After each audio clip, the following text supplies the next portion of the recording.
direct conversation as much as possible. My internet is being quite laggy for the moment, so if you see that for the time being, like I may stay silent longer than normally I stay silent, it's just internet.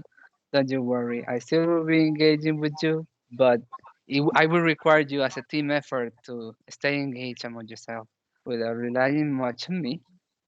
But yes, the recording is on. I know that our advisor has already a couple of announcements, like both business Ferdinando Castro Gonzalez, and I'm here to host this conversation for all of you. Hopefully, you get to have as much fun as all the students have been having lately. And if not, well, there's always next week to try. So just keep coming. And if you are like into like extra credit, just know that it is important for you just to know that we know who you are. You don't need to do anything extra, but it will be highly required for you to participate. So that way we will remember your name more easy. And I will give my floor to our Jeff Bensi. All right. Hey, y'all. Thanks for coming. Good to have everybody back. Have a bunch of announcements right at the top, and then we're going to get into our conversation. First and foremost, y'all, come check us out on social media. We have a social media presence on a number of platforms, one of which is YouTube. So over the past week, we uploaded, I want to say 27 videos to our YouTube channel. It's every meeting we've had from last August all the way to last week. So go check it out. If you've been to these meetings, you can come and see yourself there on the silver screen on YouTube. It's a lot of fun. Feel free to leave comments. I know for my students, I offer them extra credit if they leave YouTube comments of substance under the videos, so the conversation can continue even there. So check us out. If you're wondering what our social media handles are, click on the Files tab in this Teams page, and you can see our schedule. You can see all the topics from now until May. You can see these extra events we're hosting, and you're already a part of the Teams page because you're here. So just go ahead and click on that. And also, if you follow us on Instagram, you can see the schedule on the highlights right up at the top. It'll be there all semester. Great. And also, yeah, definitely check out the Instagram page, especially because Orlando Silva, our officer, he couldn't make it today, but he designs all of these Instagram posts. They're really artistic. They're really kind of surrealist. They're creative. So, I mean, I want to shine a light on that too. It's really, really cool Instagram posts, in our opinion. Now, a big announcement is the first of the film series for the spring 2021 semester. So the Philosophy Club, the Philosophy Program, we host a monthly film series, PHILM, Philosophy and Film. And the first one's going to be a week from tomorrow. So usually these take place on the Wednesday. Again, you can see the schedule of the film series. It's part of the collective schedule. So go ahead and take a look at that. So the film that we'll be screening, again, 1 week from tomorrow, February, I want to say, what is it? 10th? Something along these lines. A week from Wednesday, we are going to be screening a show or a movie called The Zero Theorem. Now, the films are, I feel, really helpful in getting at these monthly themes that we've carved out. So the theme for this month is reality. So this film is going to reinforce the various sub-themes that we've been talking about, you know, the topics every week. If you're not familiar with it, I will post a trailer to the film in the chat here in our conversation. You can take a look at it. We're going to open up, we're going to screen it here, by the way. It's going to be just where the Philosophy Club meets. So we're going to open up the doors at 4 p.m. 1 week from tomorrow. We'll start the screening at 4:30. It'll probably end around 6:15, and then we'll have a little conversation about it until around 7 o'clock. You don't have to stay for the whole thing. You have to leave early, that's fine. If you show up late, that's fine too. But yeah, please join us. They're a lot of fun. And if you wonder what the conversations are like about the film series, we have those on our YouTube page. We had 3 meetings last semester. We recorded them all. You can go see us talk about different movies. We watched Hereditary. We watched a few different movies last semester. So this one for the month of February will be The Zero Theorem. And like I said, I'll post the trailer of it. Now, and by the way, shout out to Dr. C, Susan Carrill, for coming here today. So week 1, we had Professor Howard Northlake. Week 2, we had Louisa Benton, my colleague at Richland. And now week 3, we have Susan here. So it's nice to get the faculty contributions. But today's topic, again, reality and perception. Now, week 1, we talked about reality from a theological, religious, metaphysical perspective. Last week, we talked about reality from more of a scientific orientation, more of a post-Enlightenment perspective. Today, we're talking about reality in more of a postmodern perspective. This idea of how we experience or perceive reality. Now, I'm drawing upon phenomenological, we'll just say approaches. What I mean by co-constituting reality, and again, that's how we phrase the topic, but you could phrase it in a number of different ways. It's not as technical as it might sound. It's this idea of, well, we perceive reality, we are experiencing it. And the contention here is that our experiencing of reality generates reality. So we're sort of perhaps designed, or we are, I guess, programmed, however you'd like to put it, we are organically, it is of our nature, to, by existing, generating a reality as we perceive it, that we perhaps assume that other people perceive it relatively similarly, or perhaps not. So we could talk about, for example, again, the way our bodily senses bring in information and kind of spit it back out that creates the world that we live in, that we inhabit or dwell. And that's kind of more of a fundamental discussion. And then we could also talk about just our perceptions of reality as we see them individually. How does an individual's perception of reality relate to a shared conception of reality? Does it have to do with the way we are, the way we be, or perhaps there are other influences that we must consider? So again, for example, I'll just throw something out there. And this is, again, it's called phenomenology, phenomenological. There's this kind of meeting of subject and object where, again, we talked about subject and object, subjectivity, objectivity last week. This kind of collapses that very distinction. It's very much kind of a criticism of Enlightenment theories. So the argument here is that there is no objectivity or subjectivity. There's no objective reality, and there's no purely subjective reality. Really, the object and the subject come together to co-constitute reality. So again, if something, say a rose, if a rose has the potential to be smelled, the smell of the rose doesn't happen unless there's another creature or organism that is capable of smelling. So you have the potential for a rose to be smelled. You have a human's ability through their sensations to smell it. And then that's where you have the reality of a rose smelling like a rose. You can't have reality without both features. So really, it's not so much an object and a subject, it's an intersubjectivity. So that's something we're going to consider. And we might consider things like, well, if you lack certain sensory range, your perception versus somebody who doesn't. Are we still inhabiting the same reality? Or are our perceptions so different that it's tough to say that we live in the same kind of world, that we're being in the world in exactly the same way? So I hope that was clear. I don't want to lecture or anything. I want to talk about this stuff. But I do invite y'all to, I guess, reflect upon your own experiences, the phenomenon of existence as you kind of live it day to day.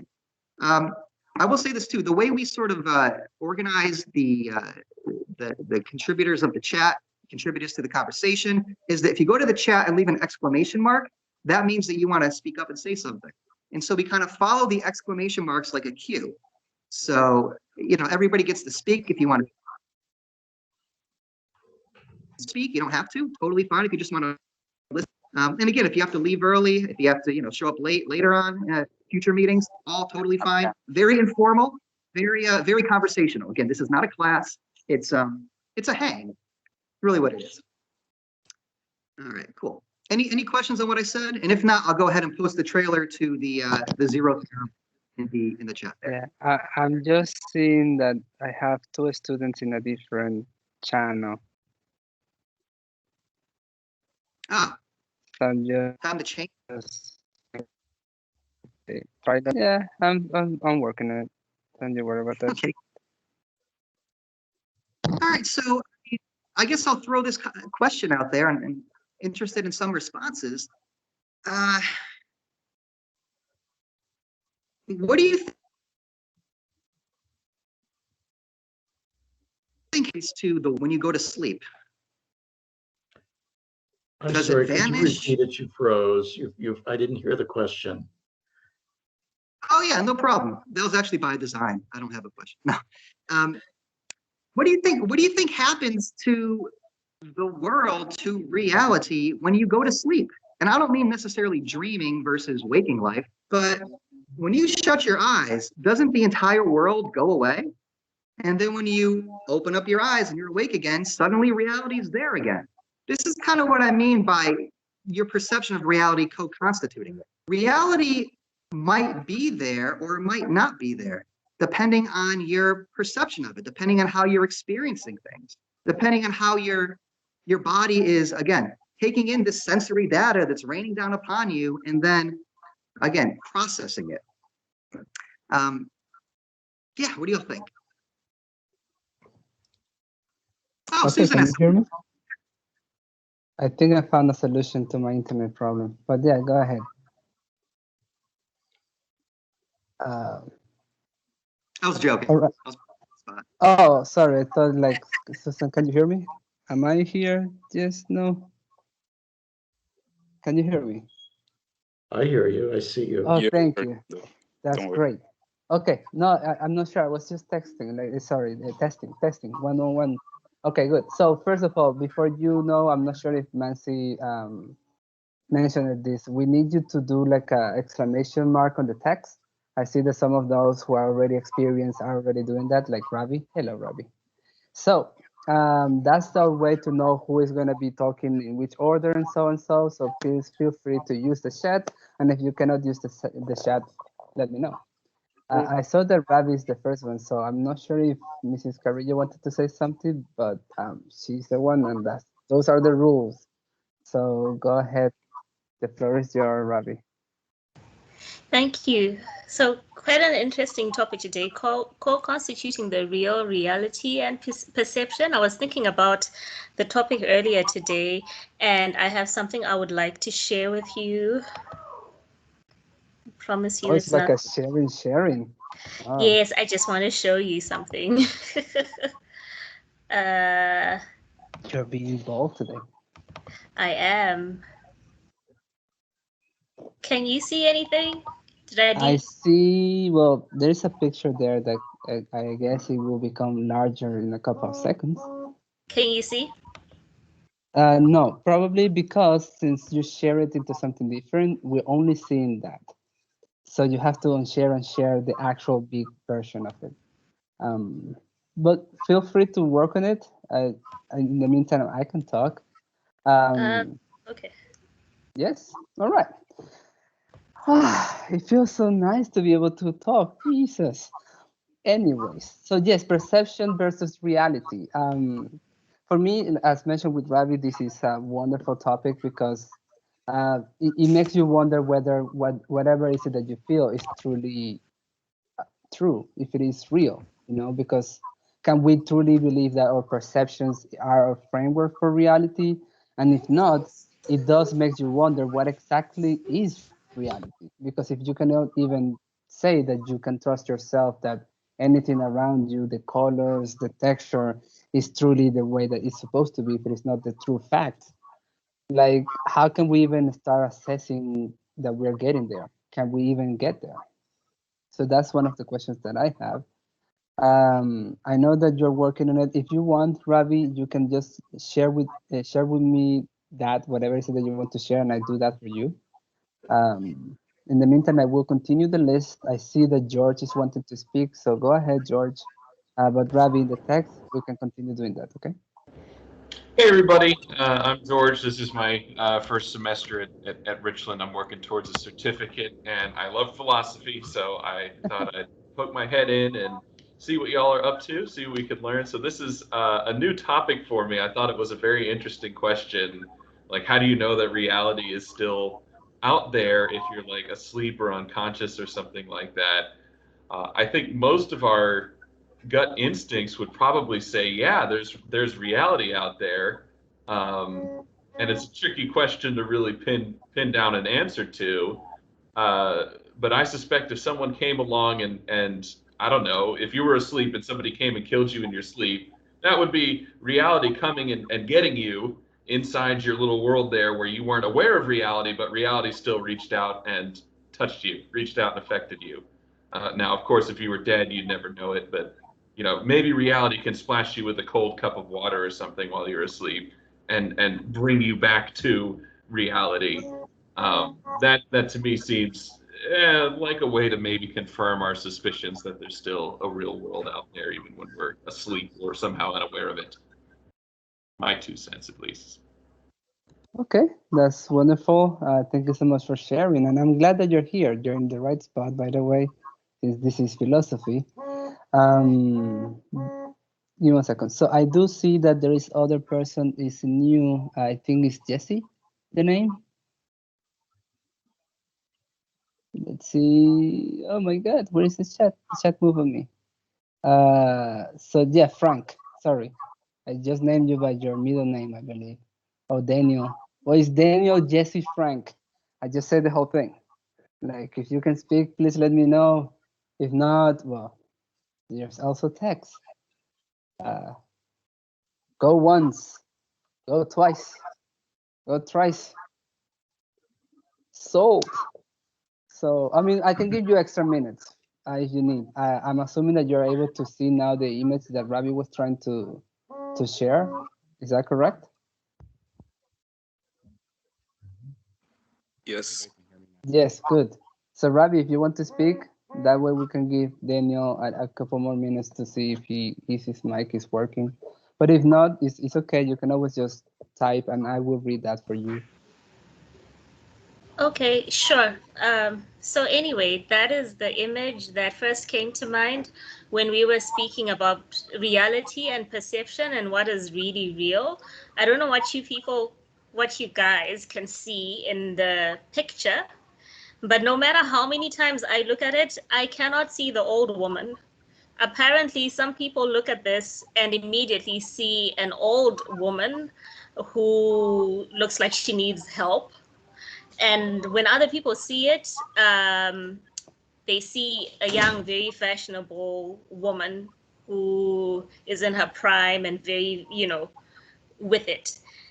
I do not see the old woman, no matter how many times I look at it, no matter how many times I try and see the old woman, I cannot see her. But, that just started making me think more about this topic about reality, like what we see is what we see real, and what's the barometer for what's real? Because the problem with, I feel, perception is our perception is informed by other things. So what's informing what you're looking at? When you look at something and you say it's A instead of B, what is informing that? So it's not very clear. And I don't think because of that, we can then say we know what we are perceiving is what is real. So yeah, two people can look at the exact same thing and see something completely different. So the question is, who is perceiving reality correctly? By the Is way, it I can you? see both. You can see both? Yes. Same here. Wow. Okay, so this is the thing. Okay, Yeah. so you can use this as a sheen, but this is also the nose of the girl. So if you use this as a nose, this is the eye and this is the mouth. So this is the old lady. And then the younger version is here looking at the other way. Does that make sense? I think you're being able to see my mouth. So the sheen is actually the nose of the old lady. And what seems to be the color is the mouth of the old lady. And the old lady is kind of like having, the old lady have, yeah, I can see it. But anyways, it's not related. But it is quite, it's a very interesting picture. Thank you for sharing. Oh, I'm the one who's frozen. Oh. Well, it is Okay. kind of related in the sense that you guys are together co-constituting the reality of the perception. So, I mean, somebody said, what is the correct one? Well, that's a real philosophical question. Is there a correct way to perceive this image? Is it an old lady or is it a young fashionable woman? It's both. I don't know. Yeah, can it be both at the same time? And if that's the case, what does this tell us about, again, the way our senses might deceive us? If we both have eyeballs, we both have 20/20 vision, we're looking at the same thing, but we're interpreting it differently. I mean, what does that suggest about maybe the fragility of reality or the flexibility of perceptions?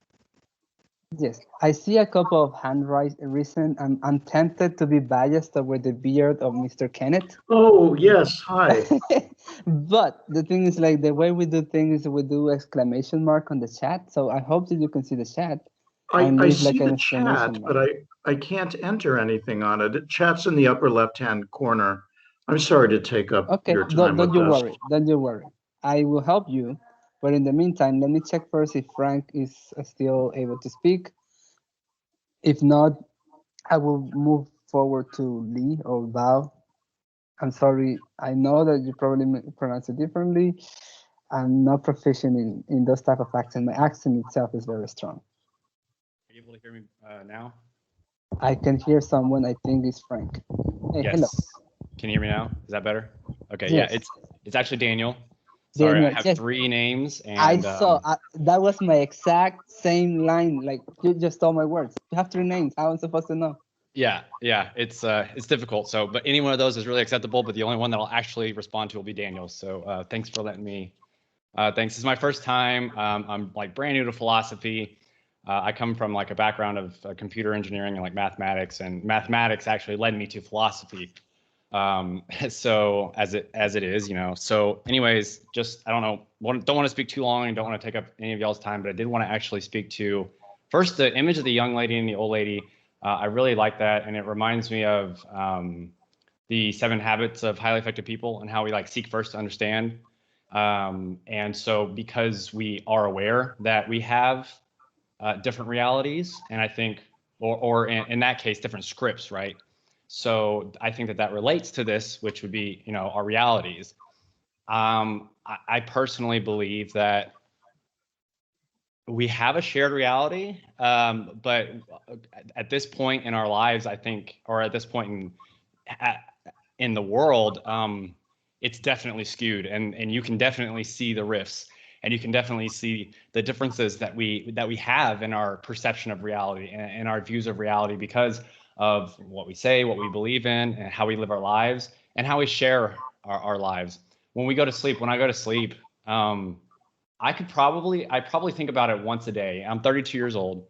I've been in 2 major car crashes, and the last one, I was plagued with the thought of what happens after I die. I'm 32 years old, and it really changed my life. And philosophy has really kind of brought me back into a focus of kind of, you know, thinking about it in a different way.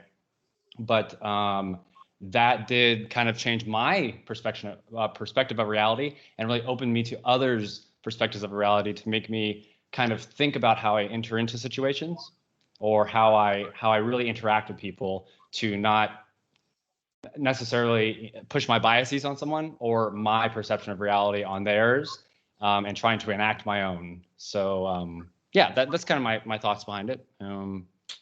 It's kind of my piece. I don't know really how to close that out. So Okay, that's Thank good to you. know. Yeah. Thank you so much for sharing. thank you. I'm glad that you find philosophy a tool for you to reassess your perception of reality. I found that's probably true for everyone, and it doesn't matter your background. That's the beauty of philosophy. It's associated with everything, so it is okay. You can do philosophy through mathematics. That's the thing. I Yeah. think that's my reality, at least. Now, Val, you're next. I will have, just because of the beard, I will have Kenneth before Mansi, because Mansi can wait. He talks too much anyway. He wants his attention, like, you know, his dose. He's fine. So are you there, Val? Nice, thank you. Am I on? Val, like, it's probably my accent. I don't know if I think he's still here. I don't know.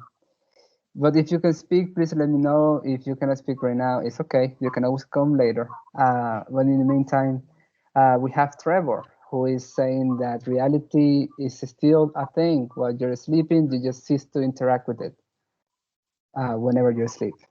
That's his piece. It's very interesting perspective that you have right there. I mean, we will say that maybe whenever you're sleeping, I mean, that's your reality, just darkness. Oh, if you're dreaming, that dream. Okay, go ahead, Kenneth. The floor is yours. Oh, wow. Okay, thank you. I'm sorry. You know, in seeing this image for the very first time, what I see is a woman who's ageless. Um, I don't see age being a factor. I see her being in deep contemplation and almost like a wave washing over her of enlightenment. I That was the first thought that came to my mind when I saw the image. I thought it was a really interesting image. Hmm, that's a very good perspective. And what exactly is it that makes you feel that way? The the look on her face, the side profile, Mhm. you know, almost like in acquiesce, in just kind of deep thought, and whatever it was that was. Does he froze just for me? He's frozen for me as well. Okay, I was like, oh no, my internet now is talking to me for both sides. Okay, but I do want something to say based on what he mentioned, because he does open up this idea that your perceptions from some time also are just like a manifestation of, well, not a manifestation, are influenced by your culture. So maybe in his culture, somebody who is kind of like just looking at the sky, somebody who is pondering ideas of exactly how his life is going. Why for some people, maybe just kind of, doing one of those Snapchat filters that just encourage your like so much. It's just posting for a picture, trying to be beautiful. So I guess our culture also suggests how we use our own perceptions. Um, but yeah, I'm not sure if Kenneth still be froze, but if he is we can always just go to Nancy. Pardon me, I missed that. Yeah, Kenneth, are you, did you want to say some more stuff? Because you froze for a little bit. Oh, I didn't know I froze. No, other than what you heard, I hope you got what I had said about a woman and being in contemplation and being enlightened. I've never been in this uh, course of yours before, so I guess you've discussed this portrait, this image before this initial time. I'm curious. No, how did it get to be old and new? How did you view it as, you know, a younger woman and an older woman? How did that come about? Well, I'm gonna be honest with you. This is what I think is so marvelous about the picture. If you just put the picture for me, I won't notice that there is like two ways of seeing it. For me, it would be just a girl looking at the sky. It was until Rabbit points out that it should be also like a older lady that I start looking into it. And that is why also I feel like it is so necessary for us to have philosophy, because sometimes we just see things and it is not until somebody points out something different that you start like changing like a way of like, how can I see this subject so I can start understanding what the other person is seeing. So it's kind of like it is a way for us to start really again, like we're trying to connect all these ideas of really like maybe some of us have more sensitivities to maybe like all fat and side or whatever, and together we're kind of like working so we can start having something more cohesive, like a more relatable and understanding universe that only us as a whole can start really grasping, because by just one point of view I would just think that it's just one girl. Now I know there are two and maybe even more. So I started looking into it, but it was thanks to Ravi that she pointed out what I initially couldn't see. I that's my piece in that regard. And I know I'm not in the queue, so please forgive me, but a question was asked about how you came to see old or young. Again, that's something feeding your perception, because in Stephen Covey's book, he shows the picture, and then on the next page he says, "What do you see?"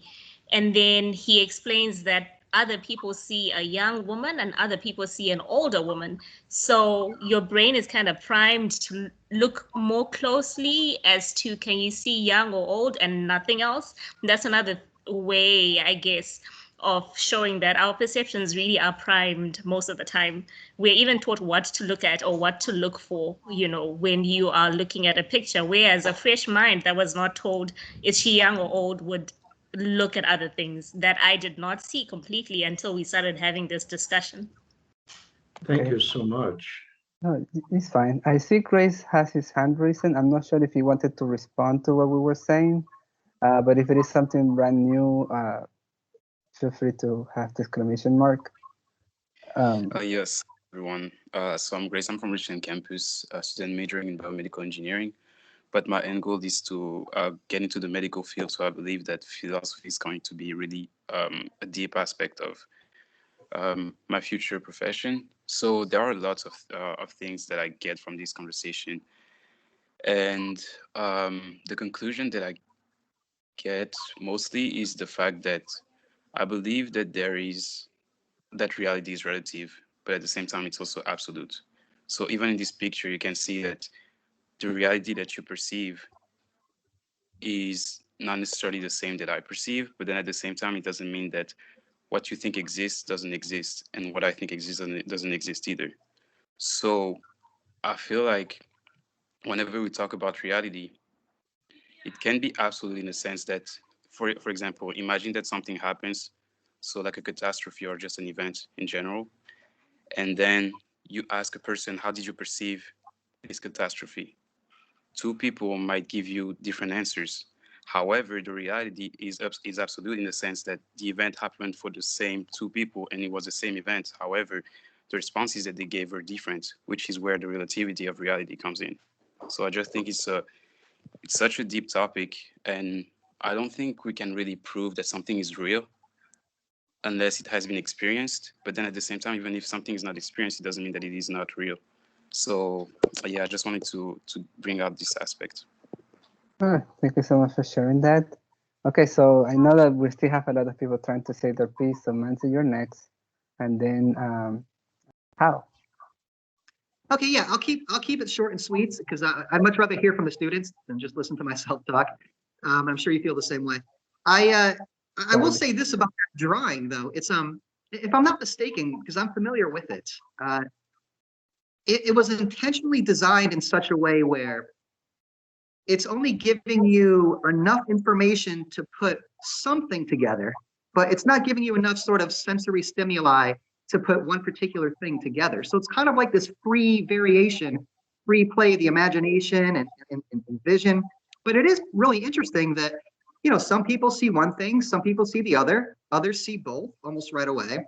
And it doesn't really answer that particular question, why the individual sees what they see. But I mean, having said that, great example. So thank you, Ravi. I wanted to say this, and it's playing off of the last comment, in fact. This idea of objectivity again and relativity. So earlier Daniel talked about mathematics and how mathematics is what brought him to philosophy. If there's ever been a case for objective reality, I think it's rooted in something like mathematics, because it doesn't matter when you were born, to whom you were born, and anything about you individually.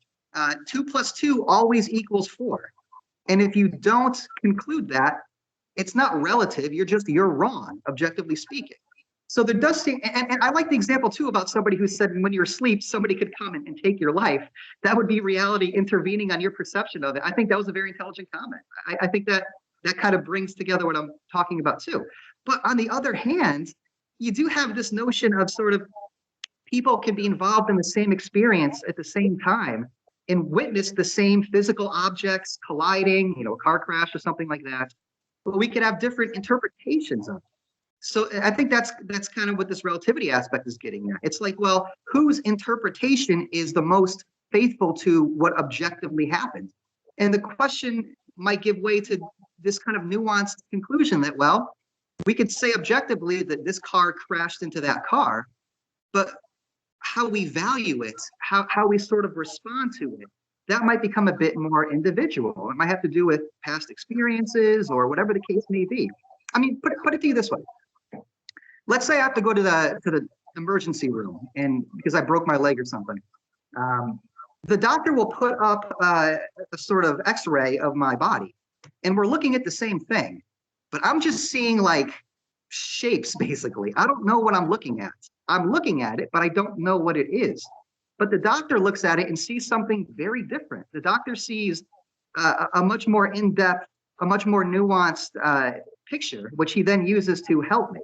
So once again, the degree to which we disagree with what we perceive might have more to do with our experience, our familiarity with the objects that we perceive than anything else. I mean, another way to put it would be this. If you want to bring animals into the equation, I don't know, if I hear a knock at my door, my dog hears it and thinks it's a threat. So he just starts barking his head off. I hear it and I think, oh, my food is here. So it's like, are we both right? Is there a way to answer this objectively? Is it relative to one's being a human versus one's being a dog? So I'm just trying to stir the pot a little bit, and I'll shut up for the time being. All right, thanks. Good, thank you. The last line, very insightful.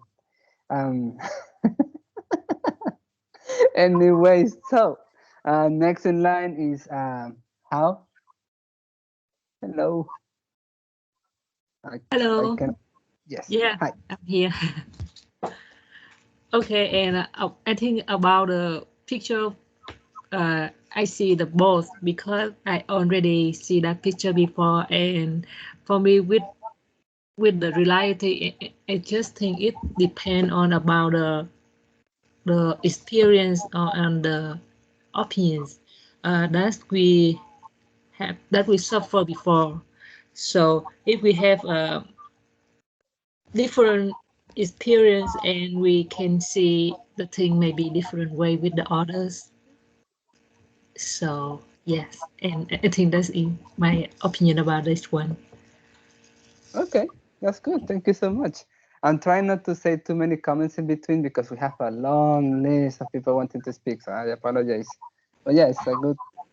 Thank you for your feedback. And now the next one in line is Susan. Hello, Susan. You're next. Okay, all right. So I definitely had something in response to Geoff, but I'm going to start a little bit more abstractly. And I usually don't speak so abstractly in philosophy, but I'm going to start off with something very abstract. And I wanted to go back to the image. I used to use that image when I would open up my on-campus unit in epistemology to introduce the problems and questions and concerns with knowledge and whether or not genuine knowledge is possible. And I picked that one because people would have different claims about what they saw and whether or not they could see two different ages, so to speak. And yes, the image is purposefully done ambiguously. It's meant to have different perceptions and purpose. But what I notice is that there has to be some objectivity for us to even discuss the image, some objectivity in terms of the object's existence, because we're having a discussion about the image. The discussion is based on our perceptions of a common image. If there was no objective common image existing independently of our minds, we wouldn't be making any claims about the image. Do you see what I'm saying? So the perceptions themselves are something, our claims are something. Something cannot come from nothing, right?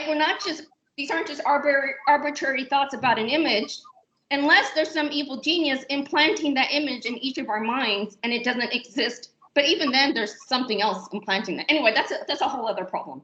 But I think that our very discussion of the image shows that there's some objectivity to the image. But not only that, but there seem to be some constraints with the perceptions we're having, and hence the beliefs we have about the image or the claim about the image. And for example, we're not saying, oh, I see an elephant or her hat is red, right? And this goes back to Manzi's point at the end about, you hear noise at the door. The dog is like, that's a threat. Manzi's like, there's my food.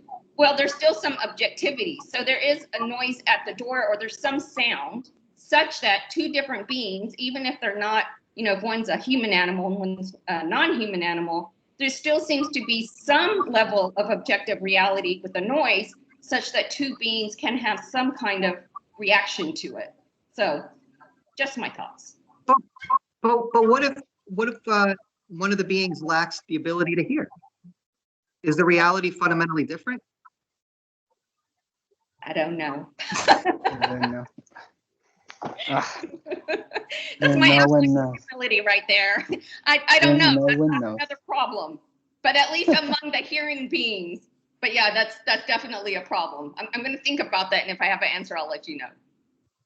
Yeah, Okay. I think it might go back to Daniel's point, because even if somebody lacks the ability to hear, mathematically, you could sort of verify to that person that vibrations are happening.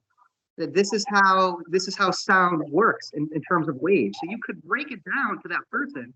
That person might not experience the reality, but the person becomes aware of it indirectly. Yeah. What's up? Again, since there is a lot of people in the queue, I'm gonna just move forward. We have first, I'm gonna say Beyonce. I don't want to butcher your first name. And then it will be Grace in the line.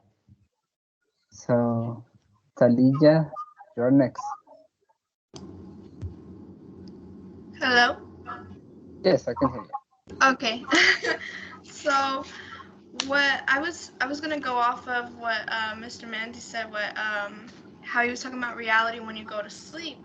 So I was thinking about how sometimes when I sleep, if I was sleeping like in a car, I could still hear the noises from the car, or like the music, or my mom talking on the phone, but I'm dreaming at the same time.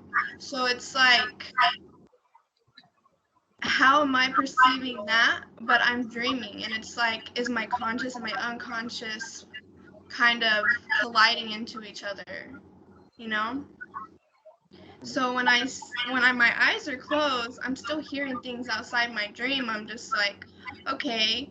And then sometimes when it comes to time, like how time is an illusion. So if I'm taking a power nap, I'm like, okay, sometimes a 25-minute nap can feel like 5 minutes, and sometimes it can feel like an hour. And either somebody's waking me up, or I'm waking up on my own, and I'm just like, okay, how, like, why does that happen? And it's just, I mean, somebody else could be like, you were sleeping like forever. I'm like, I was like, no, I'm just kidding. I'm like, okay, now I'm thinking I slept forever. So like, and then that kind of messes up my perception, and I'm like, okay, now I'm confused.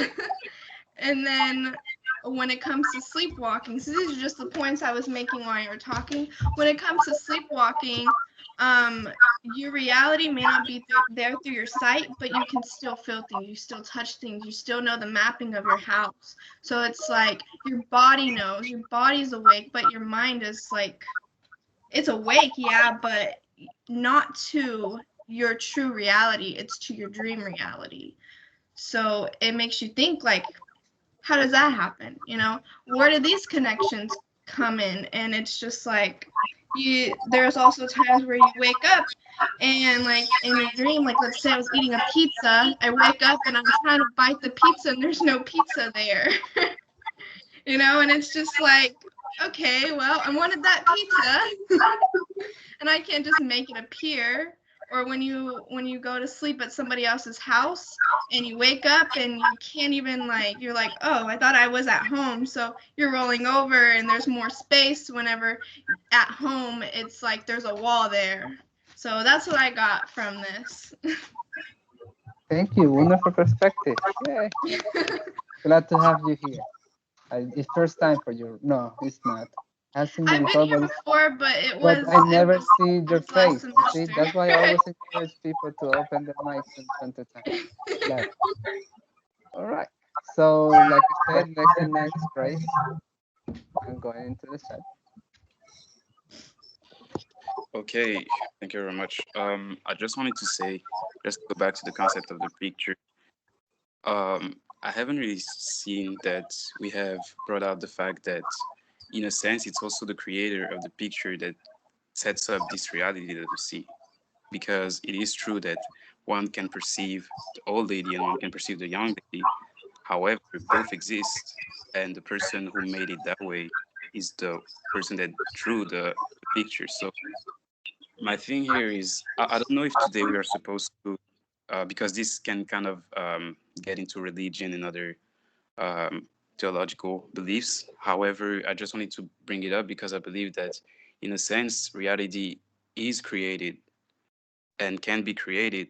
However, there is just so much reality that one can perceive on their own, and sometimes it requires multiple perspective to be able to identify the whole of the reality, if it is even possible. Because I don't know whether we can actually see the plenitude of reality in and of itself. Maybe just the fact that you have two people can like help you discover more, just like science does. Every day we discover more about what makes up our universe, but then at the same time, it's not like we have the totality of what makes up our universe. So I just I just think that the whole concept of creation is also something that we can consider, in a sense that reality might be delimited by someone, and that someone is probably the person who creates something that then someone else perceives.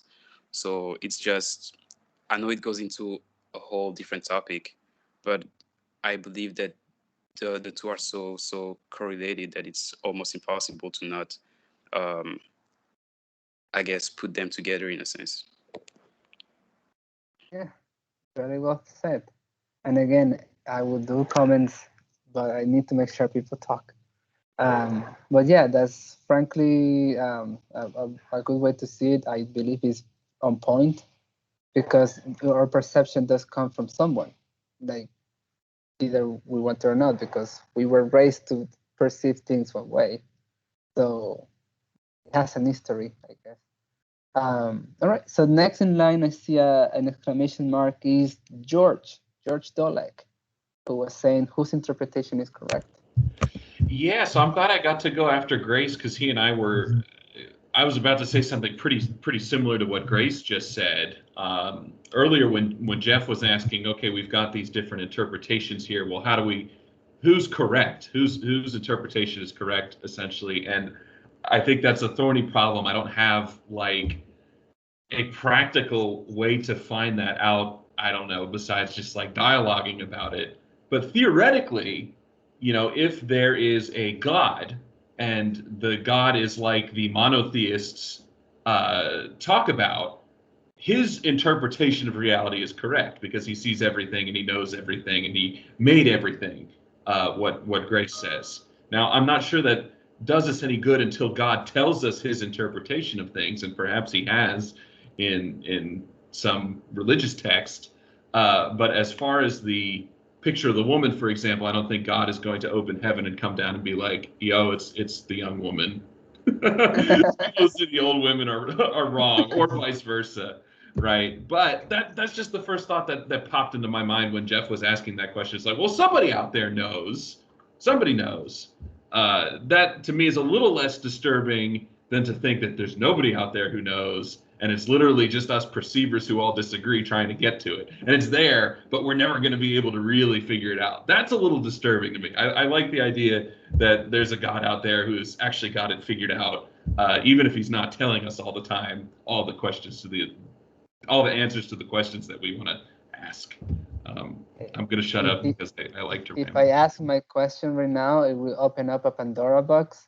So I will not ask my question. And I will just let Val do the talking now, since you're next. And I see your hand raising. Give a second, okay? I think Val wanted to speak also before. I wasn't sure if her mic or his mic was working properly. So I'm going to wait for a second. In the meantime, the picture with the red hair, I mean, with that picture, for me, it's just a young girl. That the colors just made up my mind. They changed completely my perception. Susan was saying, when we're looking at this, we're not saying, she has red hair. So I just put that in there as a joke. Oh, okay. Thank you. All right. So I know Trevor was saying this, and I haven't read everything because there's a lot, but I encourage you to read. There is a lot of like juicy comments out there. Trevor is saying, what about the differences between, is someone trying to speak? Is it you, Val? No? Yes? Okay, I continue then. So what about the differences between images that have purposeful differences, like the woman, and those images that do not have purposeful differences? Oh, I see the Bao has been active in the chat. It's just that the mic I assume is not working. So yeah, I'm sorry. But well, Talia, since you have your hand raised, go ahead. You're next. Okay. So I actually had something for what George said about God. So I'm actually Christian. So whenever I interpret like signs from something, I usually take it from God. But there's also like the other thing, like where if somebody didn't believe it, they'd be like, okay, the sign that you received, could it be the universe responding to what you know, like if it's the universe telling me through God, because that's what I believe, it's trying to tell me like, hey, you need to hear this, not God telling me you need to hear this, but that's the only way they can reach to me because that's what I believe. So it makes you think like, who's actually trying to tell me this sign? Who's actually trying to say me? Like, I get real personal here real quick. I tried to commit suicide and I received a sign, I feel like, from God. There was a person in my phone that had next to their name there was an ambulance, and before I took almost all the pills, I received that call, and they had an ambulance next to the name. They never call me. They hardly ever call me. So I received that as a sign, like, okay, take the rest of these, get safe, go get the help that you need. And I feel that I received that from God. And I was like, okay, let me go do this. Get admitted to the hospital first night, wasn't feeling really good, asked God for a sign, turned to my Bible. The first scripture I seen was about living instead of dying. So it's just like, that's what I perceived from that. Anybody else could have perceived something completely differently, you know? And it's just like, it's crazy how everyone sees that in a different way. You could have seen that like, be like, oh, well, that's the way of the universe connecting to you to what you know, not what, you know. Look like you get me. But yeah, so that was interesting. Yeah, thank you. Thank you for sharing that. And if I could just kind of build on that, you could even do it to yourself in a certain sense. So you could experience something at a certain age, and you've interpreted it. You've given it sort of like, here is what happened in your own personal history. And then as you get older, you might look back retrospectively and be like, no, I misunderstood it, or I see it differently now. Now, nothing different has happened. The same event has taken place. It's like permanent in history, but your perception of other things, of yourself, of life, of value and meaning, because that's changed, you can kind of go back and, again, instead of seeing an old woman, now you see a young woman.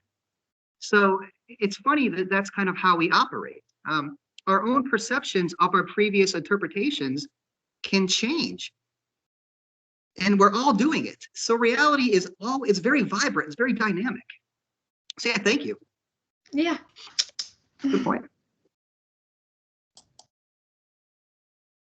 Okay, good. Yeah, I think we already fixed the issue. There was like a feedback. Now we have a comment from Trevor. He's saying when we are dreaming and in our unconscious mind, we have stopped interacting with the world around us, but the world is not always done with us, and we can be affected by that one way of interaction. So not always. So sometimes it is. So can we be like, can the world be done with us? Like all of a sudden, like, you know what? I'm done with you. Be free, whatever. Oh no, it is. Oh, she just left like that. Oh my God. Susan Carrillo was her birthday, and she just like she didn't want to say happy birthday, so she just like storm out. That's just it's a scary cat. It's like the tiger. All right, but I'm gonna let Grace do his piece. Oh, yes, I just really like the question because I do feel like it can be tied into the idea of death in a sense, because it is true that reality is a thing and that even when you're asleep, reality can still affect you. However, can this reality still have an effect on you when you're gone from this reality itself? So I just believe that it is interesting to also add the point that reality exists. However, our perception of it doesn't necessarily have to be defined or affected by reality. Although our perception of reality comes from the reality itself, there is still a margin of freedom that we have in how we interpret it. So this comes in with a lot of other factors, but I do think that, for example, you have people who, whenever you see them, so if they either live in poverty or experiencing something that you would not want to experience, for them, the poverty that you see might not be poverty.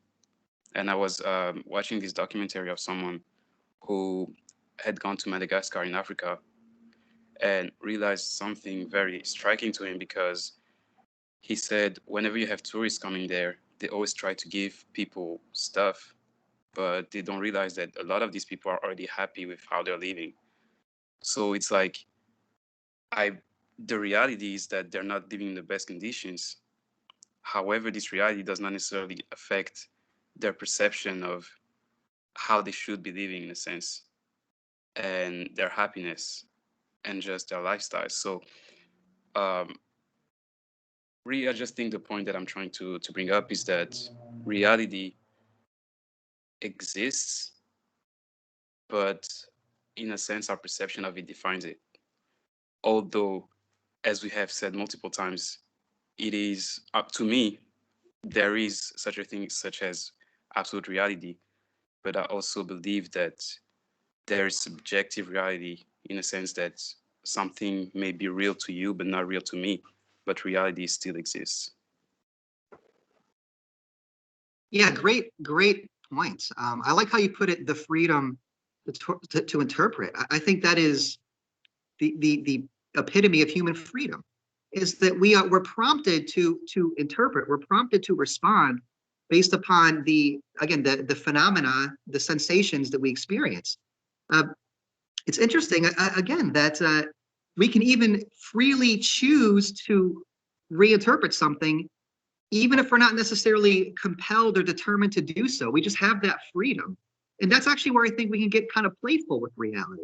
Like I remember being a kid, and I'm an only child. I remember my friends being like, have an imaginary friend. I mean, I'm young. This is like 1920. I'm very young. I'm 55 now. And so I'm joking, of course. But yeah, I remember being like, I can just will something into reality that I know isn't there, but I could choose to live like it's there. I remember that kind of really blowing my mind at a young age. Now, having said that, I guess I have a poor imagination because I never could get it to work for me.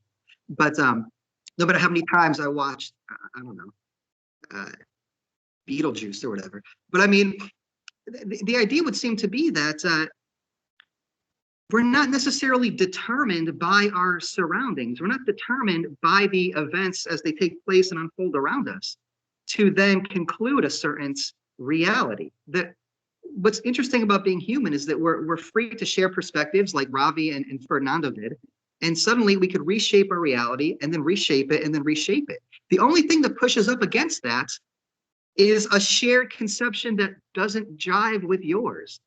So if you ever seen the movie Rashomon, it's kind of what it's about. But again, it's this idea of, if there are 14 people that said, no, you're being mean right now, and you're like, no, I'm not, you kind of have to consider, well, maybe I am, something like that. So it's not as though it's entirely up to you, but you are free to kind of mess with the perception, mess with the narrative. You could defend yourself. You could say, no, I wasn't being mean, I was being playful or facetious. And you can maybe convince other people of your perception. So I like this idea of being able to play with the meanings or interpretations of our sensory phenomena. I think that's what makes us human. So it makes us so existential, makes us free. How's the queue looking? Because we're running up about 5 minutes past. The queue's looking good. The queue's looking good. It's very active. But Is there anybody necessarily for No, they don't.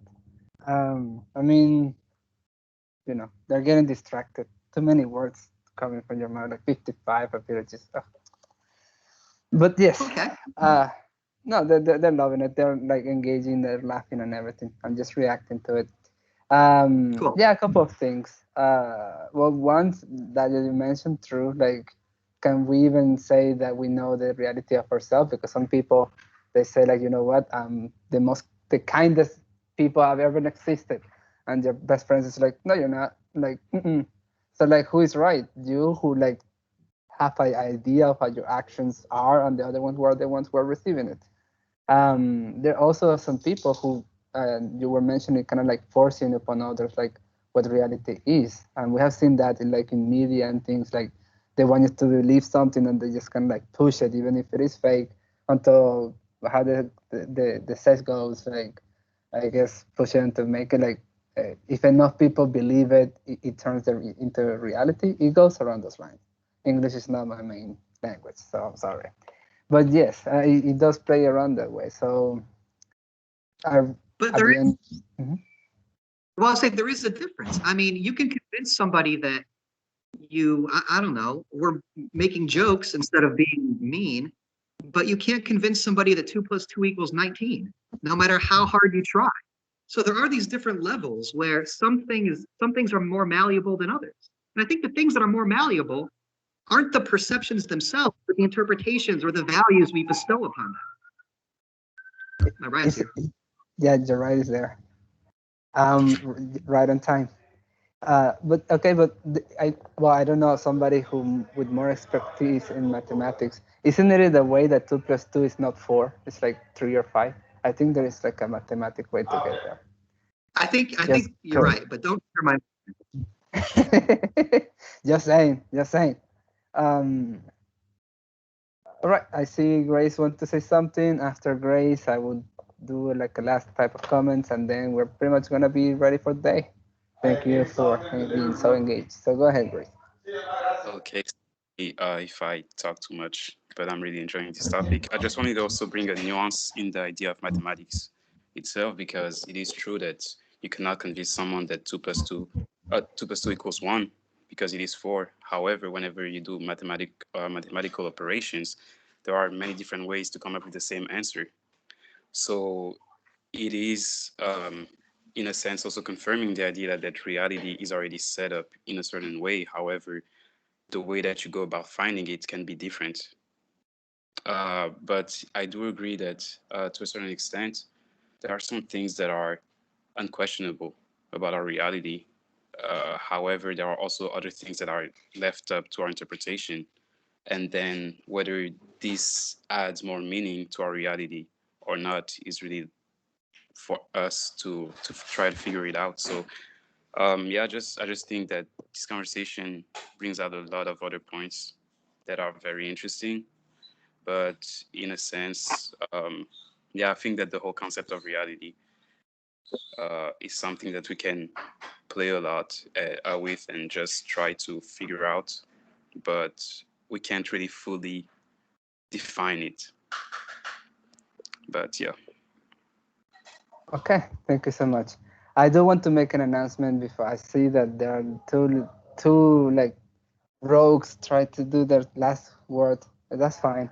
All right, but this is the deal. Normally we have topics already pre-designed. Now we save the last monthly topic up to you guys.